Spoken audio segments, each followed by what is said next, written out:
Y como todas las mañanas, el comentario del ingeniero José Blandón Castillo, hoy 20 de diciembre. Ingeniero. Buenos días, Fernando. Buenos días a toda nuestra audiencia. Un día triste para nuestra nación por los hechos que ocurrieron. Vamos a hablar de ello en el plato fuerte de este comentario.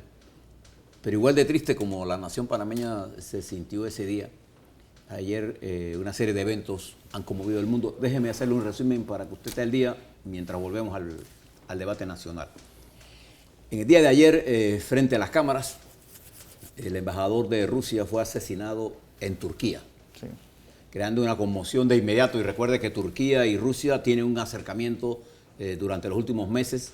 Hace par de años, cuando Turquía derribó un avión ruso, se creó una gran tensión. Ambos países, Turquía y Rusia, tienen una diferencia para abordar el tema de Siria. Sin embargo, a raíz de los últimos acontecimientos, Putin ha hecho un buen acercamiento con el presidente de Turquía y las relaciones han mejorado sustancialmente. Es más, Turquía se acerca a Rusia y se aleja de los Estados Unidos.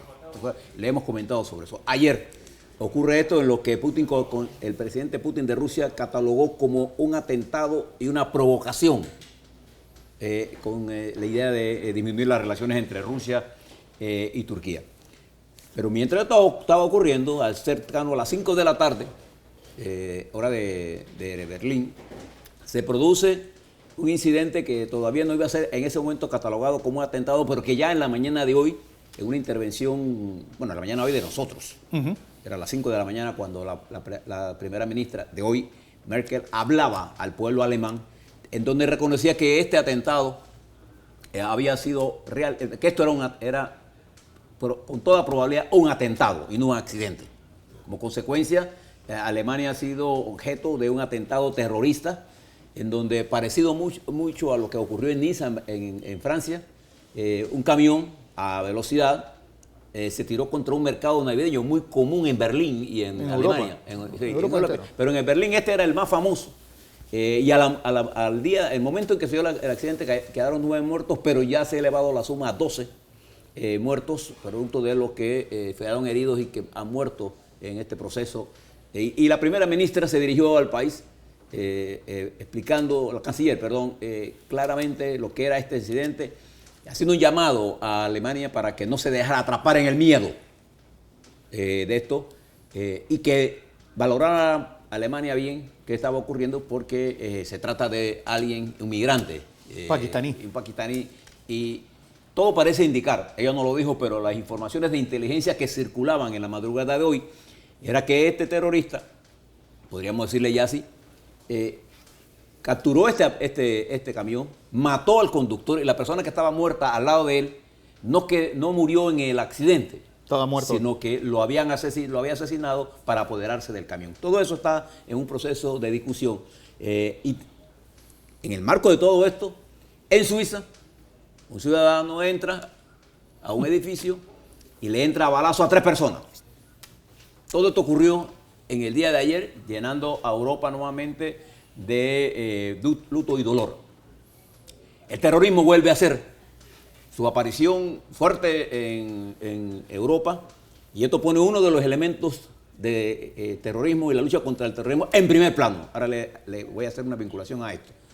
Pero esto generó inmediatamente reacciones, a mi juicio muy débil, del gobierno de Obama, muy débil, pero muy fuerte del presidente, ya confirmado por el Consejo, como yo le dije ayer, el Colegio Electoral. El Colegio Electoral confirmó a Trump, en la que Trump calificó el atentado en duros términos, el atentado al embajador, duramente, y el terrorismo dijo: hay que acabar con esta barbarie.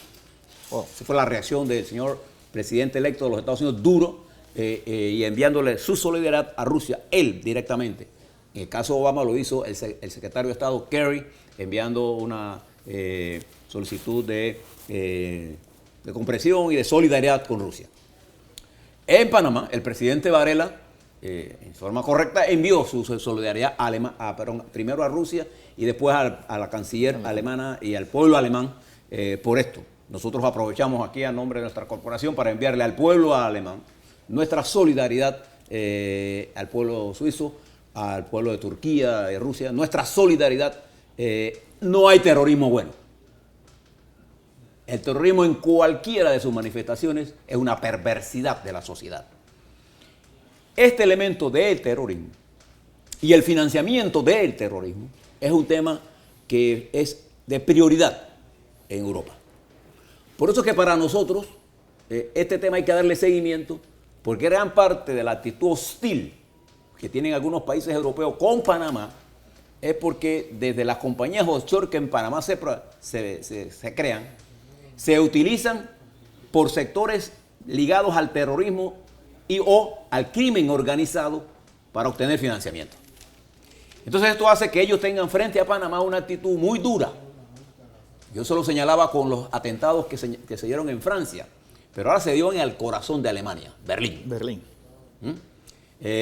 Y creo que esto es importante que lo tengamos en consideración. Me alegra la reacción del presidente Varela de darle su solidaridad, el presidente, al gobierno de Rusia y a la primera ministra Merkel, porque nosotros no podemos estar con paños tibios frente a este tema del terrorismo, y lo que Panamá puede hacer es que nuestro sistema no sea utilizado financiero para cualquier vía de uso de financiamiento del terrorismo y o de evasión de impuestos de otros países. Eso es claro en este tema. De manera que el mundo hoy está atento, está nuevamente tenso en medio de las Navidades, se incrementan las acciones, además todo esto tiene un costo. Inglaterra ha duplicado su llamado a la seguridad, todo esto cuesta. Los aeropuertos quedan inmediatamente bajo vigilancia, España entra en vigilancia, Turquía está en vigilancia, y mientras continúa la guerra en Siria. Y el presidente Trump, con mucho, a mí me agradó la reacción de él frente a todos estos temas, porque aquí no hay que andar con paños tibios ni estar jugando al doble juego. El mundo está práctica y literalmente, como señalaba el Papa Francisco, en la Tercera Guerra Mundial. Yo no sé si usted se recuerda, Fernando, cómo se inició la Primera Guerra Mundial. Sí. Con el asesinato del archiduque de Serbia, ¿se acuerda? En Serbia. En Serbia. O sea, ahí lo asesinaron y eso arrancó. A mi tocayo, Francisco Fernando. Exactamente. Y ahora el embajador de Rusia en Turquía, y Turquía no es cualquier país, párese en el mapa. Mire el papel estratégico de Turquía, los estrechos estratégicos que maneja Turquía. Estrechos, escucha la palabra que he dicho, estratégicos que maneja Turquía. Nosotros somos parte de esos estrechos. Los panameños debemos estar vinculados a esto y por eso me alegró mucho la reacción del presidente Varela inmediatamente. Porque aquí no podemos jugar a este juego de que sí, este es bueno y este es malo. El terrorismo en cualquiera de sus formas es malo. Si alguien sabe de eso, Fernando, es Panamá. Es Panamá. Precisamente nosotros vivimos unos momentos hace 27 años de la invasión de los Estados Unidos a este país. Y es muy difícil hablar, Fernando, de un tema como de esto, porque las heridas están a flor de piel. Todavía están muy abiertas. Nosotros tenemos, digamos, una sociedad que fue golpeada duramente por la invasión. E incluso se han dicho mitos de la invasión. El primer mito de la invasión que yo escuché es que los panameños pidieron la invasión. Bueno, en la estrategia de los Estados Unidos, ningún panameño de la cruzada civilista tenía la facultad ni la capacidad de decidir una invasión de un país por parte de los Estados Unidos. Los Estados Unidos decidió invadir a Panamá cuando sus intereses se vieron amenazados, no de la nación panameña.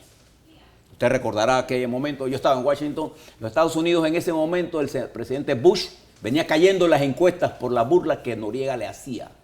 Recordemos que acababa de terminar la segunda intento de negociación y Varela dejó al presidente Reagan, ¿no? Sí, y al presidente Bush con platos en las manos, y Bush era vicepresidente, era candidato presidencial, y esto dejó prácticamente a los Estados Unidos sin salidas, y después viene el proceso de invasión ya cuando Bush era presidente. Y Bush venía cayendo porque le decían que él era débil con Noriega, alegando aquella supuesta relación de Bush cuando él era director de la CIA.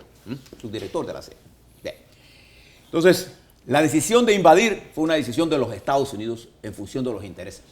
Segundo, no es cierto que los Estados Unidos invocó el Tratado del Canal de Panamá. Los Estados Unidos no pueden invocar el Tratado del Canal de Panamá de neutralidad para invadir la República de Panamá. Eso no es cierto, ni la enmienda de Conchini le permite eso a los Estados Unidos. En medio de la discusión de los tratados, el presidente Carter mandó una carta al Senado que invalida la enmienda de Conchini.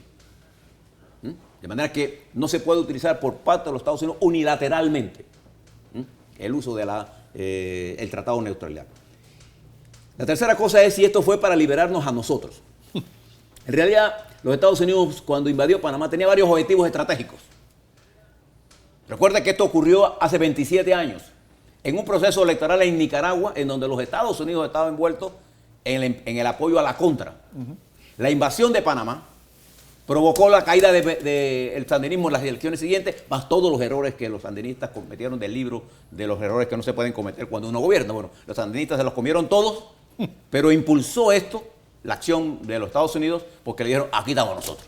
Se recuerda que el año siguiente, en marzo del 90 fue. La señora Violeta Chamorro aplasta en unas elecciones en Nicaragua. Pero además los Estados Unidos estaban preparándose para su nueva teoría militar, que ya la había aplicado parcialmente en Grenada, que era que cuando ellos invadían un país, iban a vencer o a vencer. No iban a venir aquí para demorarse. Y probaron la teoría nueva del Pentágono: cuando entramos es para ganar. Destruimos, liquidamos, salimos y no nos va a pasar lo de Vietnam.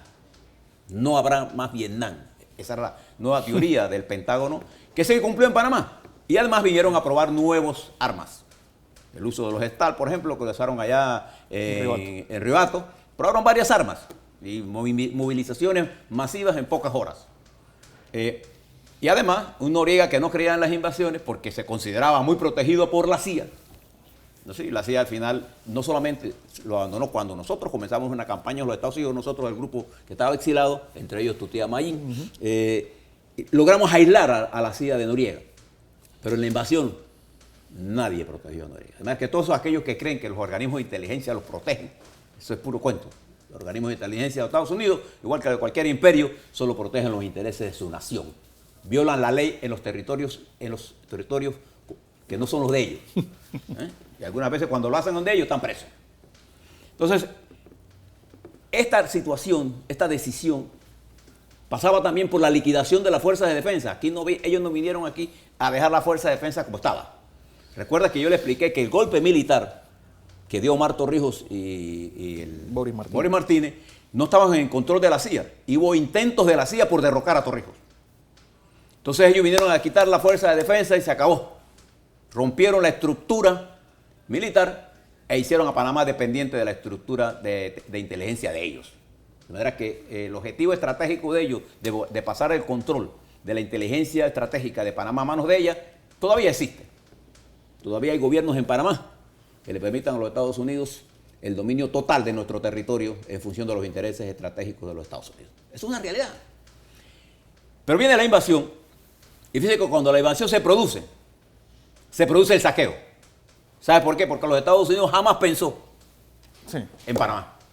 Invadieron, liquidaron a la fuerza policíaca y se rompe el orden institucional y se produce el saqueo. Cuando los Estados Unidos invaden un país, esas bombas que cayeron aquí no decían maten a Noriega o maten a las fuerzas de defensa. Las bombas que caen matan a que sea. O sea, cada vez que usted ve una bomba que dice que pagó en el centro y que mató solamente a militares, eso es puro cuento. Las bombas no tienen nombre. Las bombas cuando caen, ni las balas, normalmente matan más civiles que militares porque los militares están preparados para la guerra. Saben esconderse, tienen sus trincheras, ¿no así? Pero los civiles no, los civiles salen a mirar. Y las bajas más importantes de una guerra masiva es la población civil. Entonces, y más como una guerra urbana. Exactamente, no había forma de que una bomba cayera y decía, bueno, esta va a matar de la fuerza de defensa. No, mató panameños, creó una situación de caos, se rompió la estructura de mando, se produce el saqueo, que es un proceso muy social. El profesor Raúl Leis una vez hizo una explicación muy seria. Nosotros los panameños no te hemos dado mucho a estudiar estos fenómenos, pero este fenómeno social, cuando se rompe la estructura política, produce una especie de explosión ¿sí? Que es, digamos, cuando emerge. O sea, cuando la palabra emerge, lo que quiere decir que se levanta, emerge, ¿no? Una nueva relación, entonces se rompe el orden, la gente comienza a robar, se produce, no solamente robaban los pobres, Todos. todo el mundo, era el caos, Y todo. todos y todas, porque se rompió la estructura. Entonces, esa guerra, y que incluso los Estados Unidos nos prometió ¿cuántos? Millones de dólares. $1.000 millones. Y nunca los dio. Entonces, aquí se produce un fenómeno político interesante, y debo entonces añadir algo a la inteligencia política local. Cuando Endara asume el gobierno, que lo asume producto de esta invasión, porque el movimiento que generó Noriega fue una gran cruzada civilista, un movimiento de masas nuevo, poderoso, con jóvenes, con la lucha por los FARC. Pero esa juventud no llegó al poder. La cruzada civilista como tal no llegó al poder, llegó al poder la estructura del poder de la burguesía nueva, pero Endara con mucha inteligencia política, que fue el que asume la conducción del gobierno, entonces logra entendimientos con el PRD. Una semana después habla con Pérez Valladares y se logra una especie de tregua para poder rehacer la nación. Todo el mundo decía que Panamá se iba a recuperar en 10, 15 años. Panamá lo pudo hacer porque nuestra economía de servicios se puede recomponer más rápidamente. No es una economía basada en la producción de bienes. Si hubiera sido basada en la producción de bienes, la ruptura de estructuras de producción material, recomponerla toma más tiempo. Entonces, los Estados Unidos, que nos prometió tanta ayuda y tantas cosas, entonces no lo hizo. Lo que hizo los Estados Unidos y los organismos internacionales fue querer imponerle a Endara reformas neoliberales, como por ejemplo la privatización del IRRE, el Intel, y muchas medidas que Endara se negó. Endara no las quiso hacer y no las hizo. La vino a hacer fue el gobierno de Pérez Valladares, el llamado consenso de Washington, que hoy está pegando... Consenso de Santa Fe. Hoy aquí el profesor Juan se lo puede explicar mejor que yo. Hoy los grandes defensores del neoliberalismo, como eran los Estados Unidos e Inglaterra, están pegando un rebollo. Usted escucha a la primera ministra de Inglaterra y parece una socialista de la época de Kautsky, ¿cómo se llama? Rosa Luxemburgo, o sea, hablando de que la han liquidado el Estado Nacional. Bueno, escúchelo. Y esa es la derecha. Usted fue el presidente Trump en contra del TLC. ¿Y usted recuerda cuando yo oigo al director de Lima hablando de la protección de la violación al TLC, si hacemos tal cosa o no tal cosa, y no tenemos contingente?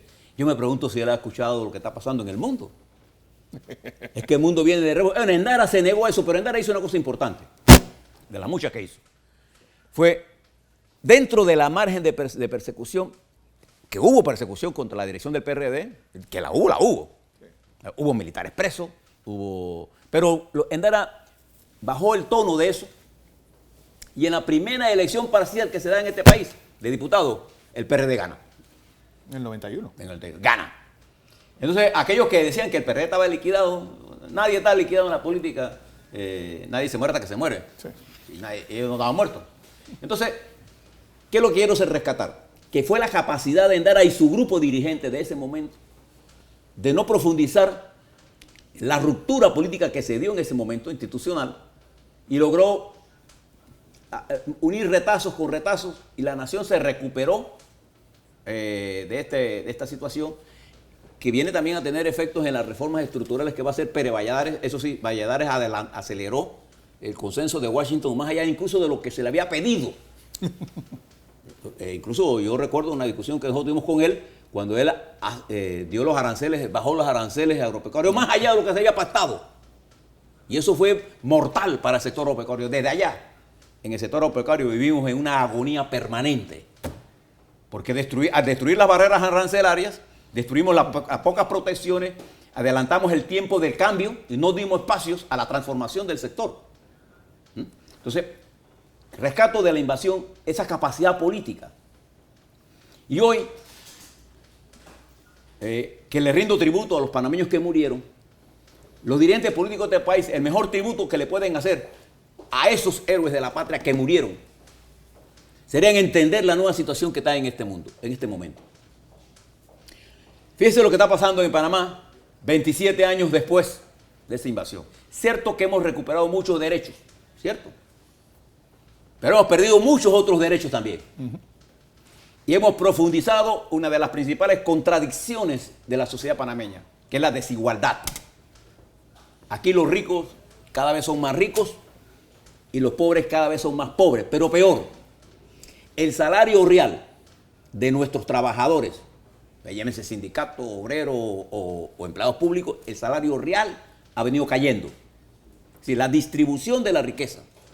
En cualquier estudio que usted haga de esta naturaleza econométrico, usted se va a dar cuenta que los pobres y los asalariados reciben menos de la generación de riqueza que reciben el primer percentil de los ricos. O sea, hay más millonarios pequeños, son como 100, qué sé yo, cuántos, mientras los miles de panameños reciben menos. Se ha profundizado eso. Y al profundizarse eso, se ha hecho a la destrucción del sector agropecuario. Hoy más que nunca, Panamá es dependiente de la importación de alimentos. ¿Y saben por qué?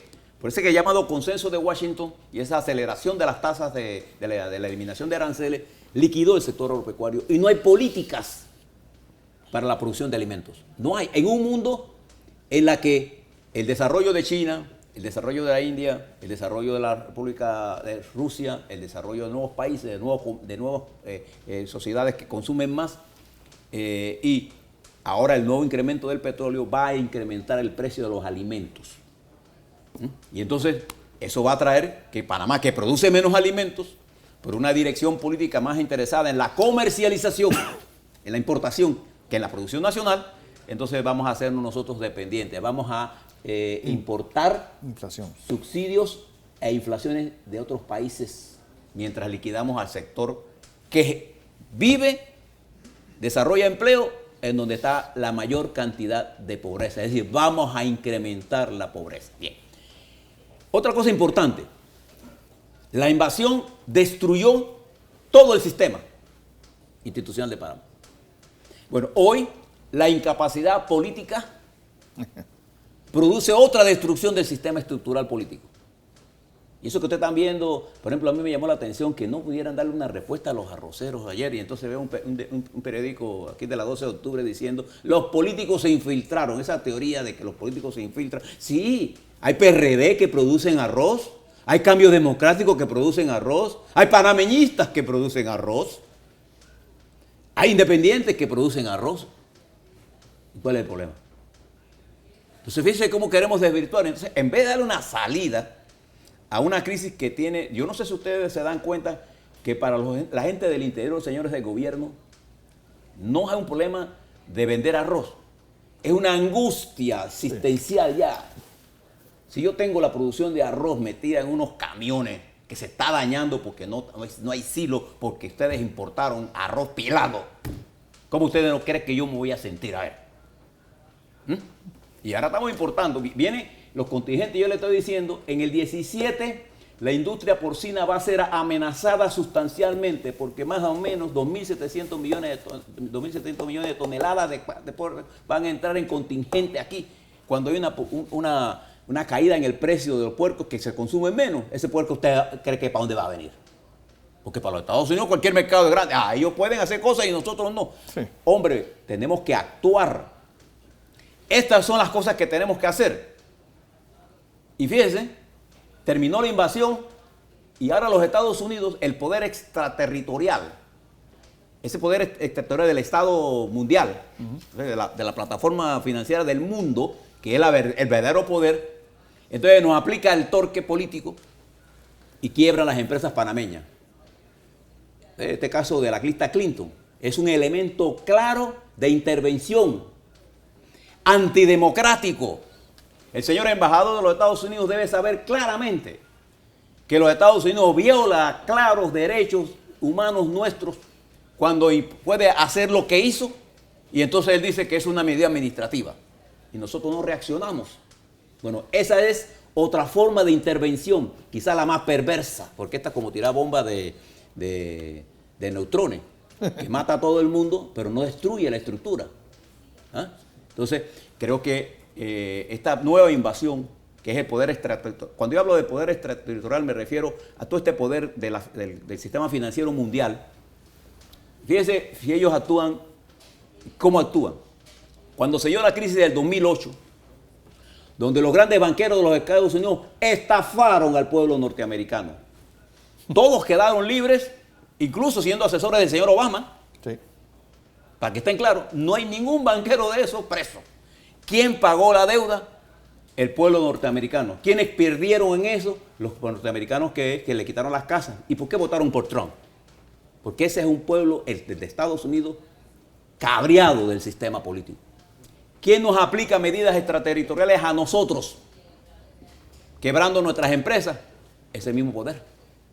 El consenso de la ley Clinton, o la lista Clinton, llamada Clinton, es una medida de extorsión de los Estados Unidos que fundamentalmente está dirigida contra los ciudadanos de origen árabe.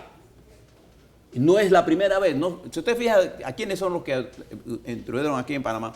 Son los libaneses, los árabes, porque son, según ellos, los terroristas.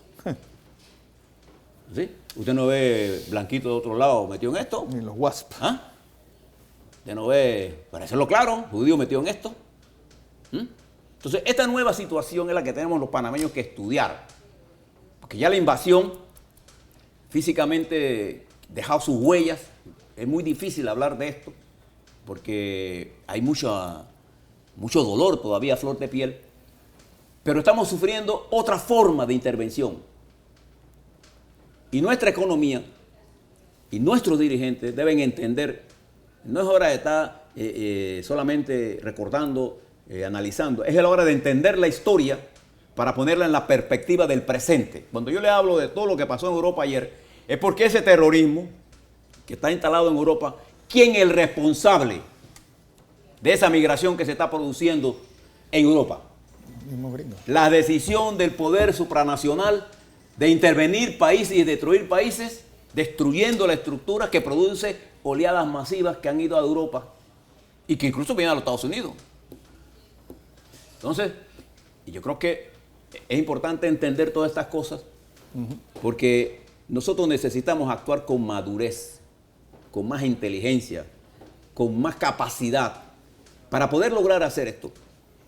Por ejemplo, señor presidente, hay que incorporar en el debate, por ejemplo, a la Universidad de Panamá, a la Universidad Panameña, para que nos den su aporte en esta situación. Hay que, a los empresarios, a los trabajadores. Hay que incorporar a los productores agropecuarios para buscar una salida, señor presidente. No podemos continuar con esta medida de que, no, ellos no tienen esto, es el PRD, esto es Martinelli. Martinelli no está financiando ninguno de esos productores. Ellos vinieron aquí haciendo un gran esfuerzo. Yo soy del interior, usted es del interior. A la gente del interior no le gusta estar en las calles protestando. No. Podemos ir a una tuna, sí. El criterio de un empresario, de un herrerano, de un sazuerense, o de un veragüense o de un coclesano, es ser empresario pequeño y productor y mediano productor. Tiene sentido de propiedad. No de sentido de estar buscando problemas. Y fíjese usted, presidente, que las provincias más gobiernistas en este país son Herrera y Los Santos. Y es donde más se siente, igual que en Chiriquí, se siente el pesimismo. No de su gestión, no de que usted no está haciendo obras, sino de la falta de políticas, claras políticas agropecuarias que nos digan a nosotros en el largo plazo para dónde vamos en producción de arroz, para dónde vamos en producción de caña, para dónde vamos en producción de sorgo, de maíz, de aves, de porcinocultura. ¿Qué vamos a hacer como política para impedir toda esta invasión de productos que vienen y cómo vamos a parar que Lima se haya convertido en el principal enemigo del sector agropecuario y esa llamada AUPSA, qué sé yo, que fue inventada para facilitar la importación y le quitaron al Ministerio de Salud responsabilidades, que es la sanidad que deben tener los productos que nosotros consumimos. Por eso las quitaron, para viabilizar las importaciones. Entonces, todo esto es importante que lo analicemos hoy, Fernando. Listo. Porque nuestro país está siendo víctima de una nueva invasión. La invasión más peligrosa, porque es como si fueran, es con bomba de neutrones. Quedamos los edificios, pero nosotros liquidados. Mi solidaridad hoy con el sector agropecuario. Así es. Y lamento mucho que no se le haya dado una respuesta que sea satisfactoria a la situación crítica y de angustia que está viviendo ese hombre y esa mujer de nuestro territorio nacional en el campo, que son los que al final de cuentas han creado esta nación. Lo que nos queda de nacionalidad a nosotros la producen esos hombres y esas mujeres con su esfuerzo, y a pesar de eso, con la darnos a nosotros esa cultura que ha cultivado la identidad todavía de esta república. Así es, no digo más nada. Como siempre, pues agradeciéndole al ingeniero José Blandón por este comentario de hoy, 20 de diciembre, un día para reflexionar de muchas cosas, de la democracia que creamos y sobre todo del país que queremos.